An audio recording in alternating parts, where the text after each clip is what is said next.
Hey guys, welcome to knowledge treasure hunters. हमने अपनी environment की सीरीज़ को स्टार्ट किया था जिसमें हम शंकर आईएएस की जो बुक है जो कि मोस्ट रिकमेंडेड है फॉर द यूपीएससी प्रिपरेशन, उसको हम कवर कर रहे हैं, है ना। और वो भी बहुत अच्छी तरीके से कवर कर रहे हैं। अगर आपने अभी तक प्रीवियस वीडियोस देखे होंगे तो आपको समझ में आता ही होगा, मुझे कुछ बताने की ज़रूरत ही नहीं है ना। इतने अच्छे से आपको समझ में आता है कि आप किसी को पढ़ा भी सकते हो, है ना। आता है ना समझ में। तो आप चलो, इतना तो सब कह ही दिया है। फिलहाल क्या करने वाले हैं, तो फिलहाल हम उसी चैप्टर को, जो चैप्टर नंबर 2 है, उसको ही कंटिन्यू करेंगे और आज हम इसको ख़त्म भी कर देंगे।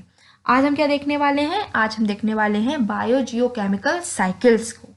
तो क्या हम स्टार्ट कर सकते हैं? अगर आपकी आज्ञा हो तो स्टार्ट करें। जी, मिल गई आज्ञा, तो करते हैं स्टार्ट। देखो, बायो जियोकेमिकल साइकिल, नाम में क्या है? बायो, फिर क्या है जियो, फिर क्या है केमिकल। मतलब क्या? बायोलॉजी, जियोलॉजी और केमिस्ट्री, इनको मिलाकर हमारा ये नाम निकल कर आया है। तो मतलब ऐसी साइकिल्स जो कि बायोलॉजिकल चीज़ों से रिलेटेड होंगी, जो कि जियोलॉजिकल चीज़ों से रिलेटेड होंगी और केमिकल चीज़ों से भी रिलेटेड होंगी, उन चीज़ों की साइकिल हमको यहाँ पर पढ़नी है। ठीक, पढ़े। The living world depends upon the energy flow and the nutrient circulation that occurs through ecosystem. Living world में ये जो जिंदा है वो किस पर डिपेंडेंट है? एनर्जी पर। एनर्जी फ्लो होगी तब वो जिंदा है। न्यूट्रिएंट्स पर, न्यूट्रिएंट्स सर्कुलेट होते रहेंगे तब वो सर्वाइव कर पाएंगे। समझ में आया? ठीक है।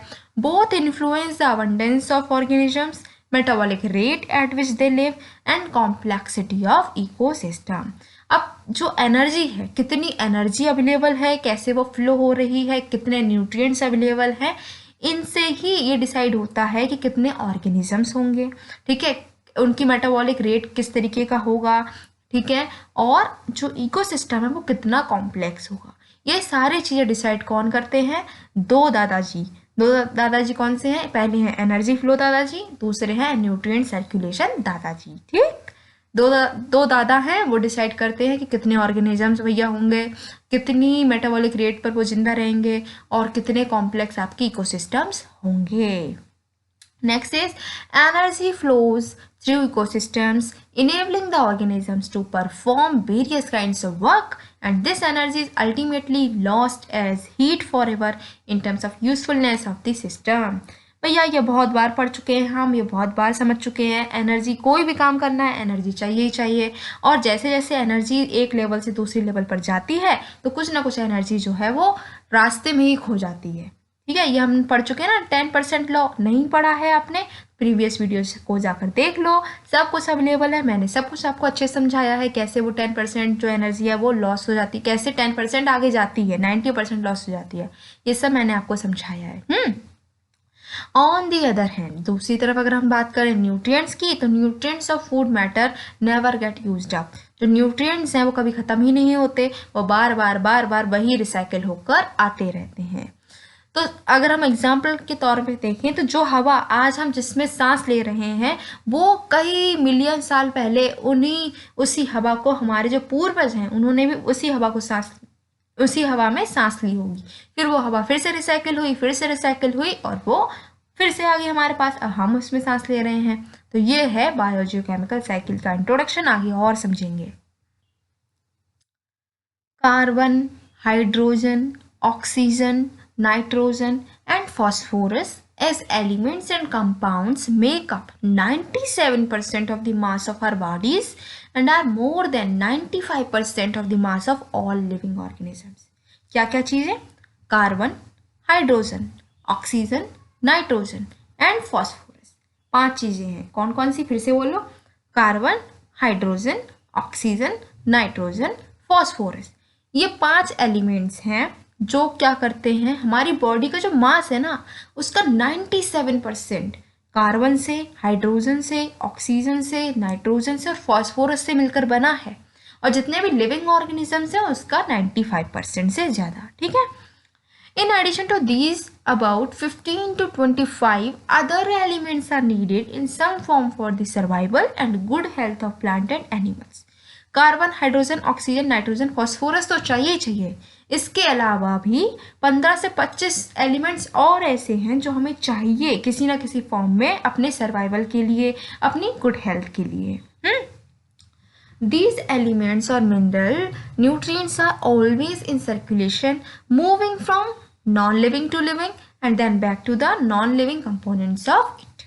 देखो ये जो एलिमेंट्स हैं या फिर जो ये न्यूट्रिएंट्स हैं ये हमेशा गोल गोल घूमते ही रहते हैं भाई, घूमते ही रहते हैं। नॉन लिविंग में जाते हैं, फिर लिविंग में जाते हैं, फिर नॉन लिविंग में जाते हैं, फिर लिविंग में जाते हैं, ऐसे गोल गोल गोल गोल गोल गोल घूमते रहते हैं। द इकोसिस्टम इन अ मोर और less circular fashion. This circular fashion जो है ये जो गोल गोल भाई घूमते रह रहे हैं, घूमते रह रहे हैं, living non living, living non living, इसी गोल गोल गोल गोल ये पहिया चल रहा है, इसी को हम बोलते हैं बायोजियोकेमिकल साइकिलिंग। अब समझते हैं न्यूट्रिएंट साइकिलिंग को, कि मतलब ये जो न्यूट्रिएंट्स हैं ये गोल गोल गोल गोल घूमते जा रहे हैं, ये कैसे घूम रहे हैं भाई, है ना, इसको समझते हैं। The nutrient cycle is a concept that describes how nutrients move from the physical environment to the living organisms and subsequently recycled back to the physical environment. ये जो न्यूट्रिएंट साइकिल है ये क्या कंसेप्ट है, ये ऐसे डिस्क्राइब करता है कि कैसे जो न्यूट्रिएंट्स हैं वो फिजिकल इन्वायरमेंट से लिविंग ऑर्गेनिज्म में जाते हैं, फिर लिविंग ऑर्गेनिज्म से फिर फिजिकल इन्वायरमेंट में जाते हैं, फिर फिजिकल इन्वायरमेंट से फिर लिविंग ऑर्गेनिज्म में, उसके बाद फिर से फिजिकल इन्वायरमेंट में। ये तो कैसे चल रहा है भैया भाई, है ना, तो इसको ही समझाते हैं। The movement of nutrients from environment into plants and animals and again back to the environment is essential for life and it is the vital function of the ecology of any region. जो nutrients हैं वो आपके environment से plants में, animals में, फिर animals और plants से फिर से आपके environment में आते हैं, ये बहुत ज़रूरी है किसी भी ecology के लिए। In any particular environment, किसी एक particular environment में organism जो है वो sustained manner में रहे, इसके लिए ज़रूरी है कि न्यूट्रिएंट साइकिल आपकी बैलेंस्ड रहे और स्टेबल तरीके से वो चलती रहे। अगर वो गड़बड़ हो गई तो समझ लो सब कुछ गड़बड़ हो जाएगा।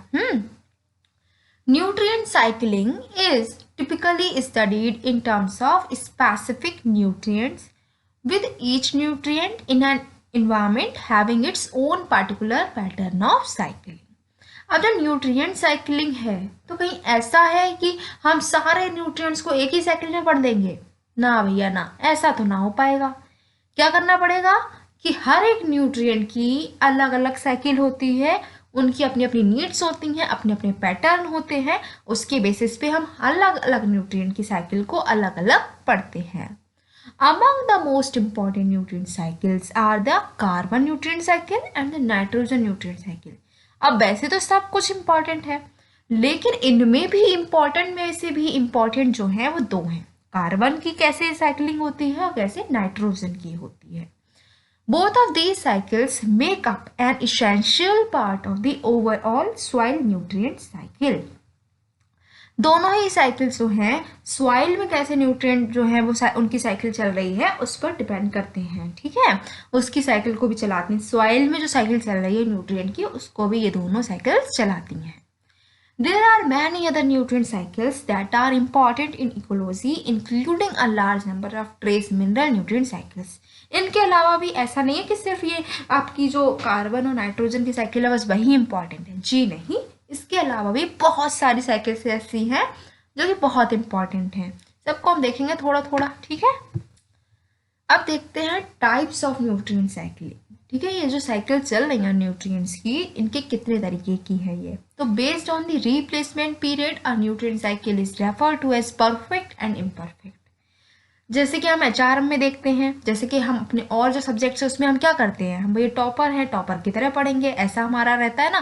तो इसमें भी हम भैया कर सकते हैं, अपने जुगाड़ लगा सकते हैं लोगों से अलग हटके खुद को दिखाने का। क्या कर सकते हैं कि हम इसमें एक चार्ट बना सकते हैं, जो कि मैंने नहीं बनाया, आपको थोड़ी सी मेहनत करनी पड़ेगी क्योंकि बुक में ऐसा ही था, तो मैंने सोचा वैसा ही आपको प्रेजेंट करूँ जैसा बुक में है, जिससे कि जब आप इसको देखें और बुक को देखें तो पिक्टोरियल जो मेमोरी आपकी शार्प हो जाए और आपको समझ में अच्छा ये तो वही है जो अभी हमने वीडियो में देखा था, है ना। अगर मैं थोड़ा भी चेंज कर देती हूँ ना तो फिर आपको अलग अलग लगेगा, तो वो छपेगा नहीं दिमाग में। जैसे छप जाएगी ना, एक इमेज होती है वो छप जाती है, बिल्कुल आंखें बंद करो समझ में आता है अच्छा ये उस कॉर्नर पे लिखा था, ये देखो इस पैराग्राफ में ऐसा कुछ लिखा हुआ था, तो वैसा नहीं हो पाएगा इसीलिए, ठीक है। लेकिन जब हम आंसर में लिखेंगे तो हम क्या करेंगे, अपनी थोड़ी सी काबिलियत दिखाएंगे। भाई क्या काबिलियत दिखाएंगे, चार्ट बना देंगे। चार्ट बनाना है, कैसे बनाना है, देखो एक तरफ लिखना है based on the replacement period और एक तरफ आपको कैसा लिखना है, based on the nature of reservoir, ठीक है। फिर जो रिप्लेसमेंट पीरियड है उसमें दो आपको उसके ब्रांचेस निकालनी है, एक में आपको लिखना है परफेक्ट, दूसरे में लिखना है इम्परफेक्ट। ऐसे ही रिजर्वायर में भी आपको दो ब्रांचेस निकालनी है, एक में लिखना है गैशियस, दूसरे में लिखना है सेडिमेंट्री। अब मैम आपने क्या क्या बकवास कर दी है, मुझे कुछ समझ में नहीं आ रहा है, भैया समझा तो दो। टेंशन मत लो, मैं समझा रही हूँ भाई, समझा रही हूँ, चलो समझो। इतना आपको रिप्रेजेंटेशन मैंने समझा दी, अब आपको समझाती हूँ आखिर ये क्या बवाल है भाई, क्या बताई जा रही हूँ मैं इतनी देर से, समझ लो। देखो, रिप्लेसमेंट पीरियड के बेसिस पे अगर हम बात करें, रिप्लेसमेंट पीरियड का मतलब कैसे है कि कैसे वो न्यूट्रिएंट कितनी जल्दी खत्म होकर मतलब दूसरा आ जा रहा है, कैसे उसको रिप्लेस किया जा रहा है, कितनी जल्दी वो रिप्लेस हो जा रहा है न्यूट्रिएंट, उस बेसिस पे बात करें तो दो तरीके की न्यूट्रिएंट साइकिल होती है। परफेक्ट न्यूट्रिएंट साइकिल होती है और एक इम्परफेक्ट साइकिल होती है। अब नाम से ही पता चल रहा है परफेक्ट कैसे होगी, जिसमें जल्दी से जल्दी रिप्लेस हो जाए, और इम्परफेक्ट कैसे होगी, कई साल लग जाते हैं तब वो न्यूट्रिएंट आपका रिप्लेस होता है, ठीक है। तो अब बताओ, एक तरफ गैस है, एक तरफ पत्थर रखा है, कौन सा पहले रिप्लेस होगा अपनी जगह से, गैस है ना। तो गैसियस साइकिल्स जितनी भी होती हैं लगभग सभी परफेक्ट साइकिल्स होती हैं। वहीं पर बात करें सेडिमेंट्री साइकिल्स की तो वो जो है इम्परफेक्ट होती हैं, ठीक है। अब अगर रिजर्वायर के बेसिस पे बात करें तो भी दो तरीके की है कि मतलब किस तरीके से मिलती हैं, गैस के फॉर्म में मिल रही है, फिर मिट्टी में दबी हुई हैं, चट्टानों में मिल रही है। तो गैशियस साइकिल होती है और सेडिमेंट्री साइकिल होती है। गैशियस साइकिल जो है, जो जिसका जो रिजर्वायर है वो तो या हवा में मिलेगा या फिर पानी में वो चीज़ मिल रही है न्यूट्रिएंट। सेडिमेंट्री जब वो अर्थ की क्रस्ट पे मिलती है, ठीक है, समझ में आया। अब बात करते हैं गैसियस साइकिल्स की, ठीक है। पहले देखते हैं गैसियस साइकिल की। Let us first study some of the most important gaseous cycles. कुछ इंपॉर्टेंट गैसियस साइकिल्स हैं, उनके बारे में पहले पढ़ते हैं, जिसमें पहला है पानी, फिर देखेंगे कार्बन, उसके बाद देखेंगे नाइट्रोजन, ठीक है। तो सबसे पहले देखते हैं वाटर साइकिल। क्या वाटर साइकिल समझाना जरूरी है? क्या आपको लगता है कि इसको समझाने की कोई नीड है? बिल्कुल नहीं, मुझे तो नहीं लगता है यार। फर्स्ट क्लास से पढ़ते आ रहे हैं, पानी आएगा, बारिश होगी, इकट्ठा होगा, इवेपोरेट होगा, फिर से बारिश होगी, ऐसा पढ़ा है ना कि कैसे इवेपोरेशन होता है, कंडेंसेशन, फिर उसके बाद में फिर से बारिश हो रही है, ये सब चीज़ पढ़ी हुई है। लेकिन भैया हम तो महान हैं, भूल गए होंगे, हमें पता है भूल गए होंगे, चलो वही पढ़ लो इसीलिए। Water is an important ecological factor determines the structure and functions of the ecosystem. पानी जो है बहुत इकोलॉजिकल फैक्टर, बहुत इंपॉर्टेंट इकोलॉजिकल फैक्टर है, जो कि हमारा इकोसिस्टम कैसा होगा, उसका फंक्शन कैसा होगा, उसको डिटरमाइन करता है। Cycling of all other nutrients is also dependent upon water as it provides their transportation during the various steps. अब जो बहुत सारे न्यूट्रिएंट्स हैं उनकी साइकिलिंग कैसे होगी, ये डिपेंड करता है पानी पर, ठीक है, क्योंकि ये प्रोवाइड करता है उनके ट्रांसपोर्टेशन का मीडियम, ठीक है। सॉल्वेंट की तरह काम करता है न्यूट्रिएंट्स को ऑर्गेनिज्म में ले जाने के लिए। फिर हाइड्रोलॉजिकल साइकिल क्या है, कंटिन्यूस पानी का सर्कुलेशन होता रहता है अर्थ पर। Atmosphere system which is driven by solar energy. अब एटमॉस्फेयर जो है वहां पर कैसे जाता है, ये सोलर एनर्जी से, ये गर्म होता है, इवेपोरेट होता है। फिर water on our planet is stored in major reservoirs. अब हमारे यहाँ पर पानी कैसे, जो हमारे अर्थ है उस पर पानी कैसे स्टोर है, तो एटमॉस्फेयर में स्टोर है, ओशंस में स्टोर है, लेक्स में स्टोर है, rivers, soil, glacier, snowfield, groundwater, हर जगह पानी स्टोर है। Water moves from one reservoir to another by the processes of evaporation, transpiration, condensation, precipitation, deposition, runoff, infiltration and groundwater flow. अब जो है एक रिजर्वायर से दूसरे रिजर्वायर में पानी जाता कैसे है, तो एक रिजर्वायर से दूसरे रिजर्वायर में पानी जाता है इवेपोरेशन से, ट्रांसपिरेशन से, कंडेंसेशन से, रिसिपिटेशन से, डिपोजिशन से, फिर runoff, infiltration, groundwater flow, इन सब से पानी जो है एक रिजर्वायर से दूसरे रिजर्वायर में जाता है। अब बात करते हैं कार्बन साइकिल की। देखो पानी का तो आपको पता है ना कैसे होता है, देखो पानी समुद्र में है, ठीक है, फिर वो आपका गर्म होता है, ट्रांसपायर इवेपोरेट होता है, ऊपर जाता है, वहाँ पर ठंडा होता है, फिर बारिश होती है, फिर नीचे आता है, फिर अलग अलग जगह पर गिरता है ना, फिर वो नदियों से बहता हुआ समुद्र में आता है, फिर प्लांट से भी ट्रांसफायर हो जाता है उनकी लीव से, ये सब आपने देखा ही है।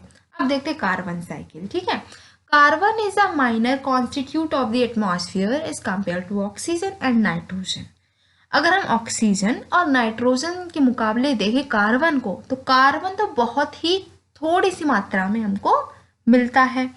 However, without carbon dioxide, life could not exist because it is vital for the production of carbohydrates through photosynthesis by plants.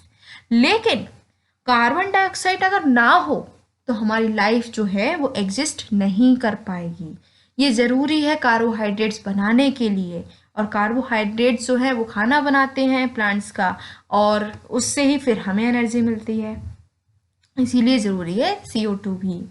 It is the element that anchors all organic substances from coal and oil to DNA. ठीक है, चाहे वो कोल हो, चाहे वो तेल हो, चाहे वो DNA हो, हर चीज आपकी कार्बन से बनी हुई है। इसकी मैंने आपको एक पिक्चर भी प्रोवाइड कर दी है, देखो क्या हो रहा है। अब जैसे कि CO2 जो है वो आपका सनलाइट की प्रेजेंस में प्लांट्स ने उसको यूज़ किया, ठीक है, प्रोड्यूसर्स ने फोटोसिंथेसिस करने के लिए। फिर इससे क्या हुआ, कार्बन फिक्सेशन कंज्यूमर्स ने उसको खाया, फिर फिक्स कर दिया, या फिर ये जो प्लांट है इसका डिकम्पोजिशन हो गया, इस एनिमल का डिकम्पोजिशन हो गया, वो सब जो है फॉसिल्स में बन गए, मिल गए, और फॉसिल फ्यूल्स जो है उसका यूज़ हुआ, फिर से वो CO2 एटमॉस्फेयर में चली गई।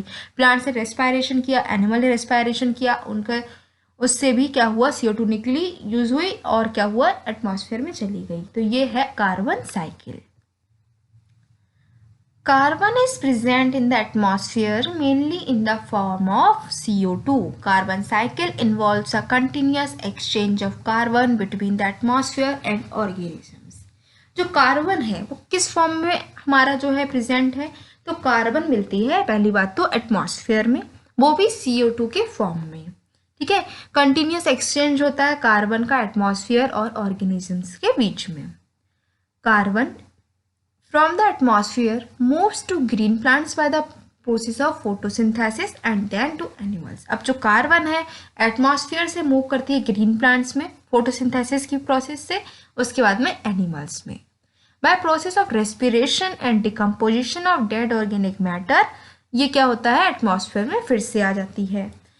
ये बहुत शॉर्ट टर्म साइकिल है क्योंकि ये गैसेस साइकिल है। कभी कभी कुछ कार्बन जो है वो लॉन्ग टर्म साइकिल में भी एंटर कर जाता है। It accumulates as undecomposed organic matter in the peaty layers of marshy soil or as insoluble carbonates in bottom sediments of aquatic systems which take a long time to be released. अब ये long terms की cycle में कैसे enter करता है, ये कभी कभी क्या होता है कि अनडिकम्पोज, पूरी तरीके से तो जो डिकम्पोज नहीं हो पाए हैं ऐसे ऑर्गेनिक मैटर जो है आपकी मार्शी सॉइल में, पीटी लेयर्स में, वहाँ पर ये घुस जाता है, ठीक है, या फिर ये एक्वेटिक सिस्टम में बिल्कुल ज़मीन पर जाकर बैठ जाता है और काफ़ी समय लगता है, लंबा समय लगता है इसके रिलीज होने में। It accumulates as in deep oceans such carbon can remain buried for millions of years till geological movement may lift these rocks above sea level. अब ये जो जमीन पे जाके बैठ जाता है ओशंस के, तो क्या वो ऐसा होगा कि एक दो दिन में ऊपर आ जाएगा कार्बन? बिल्कुल नहीं।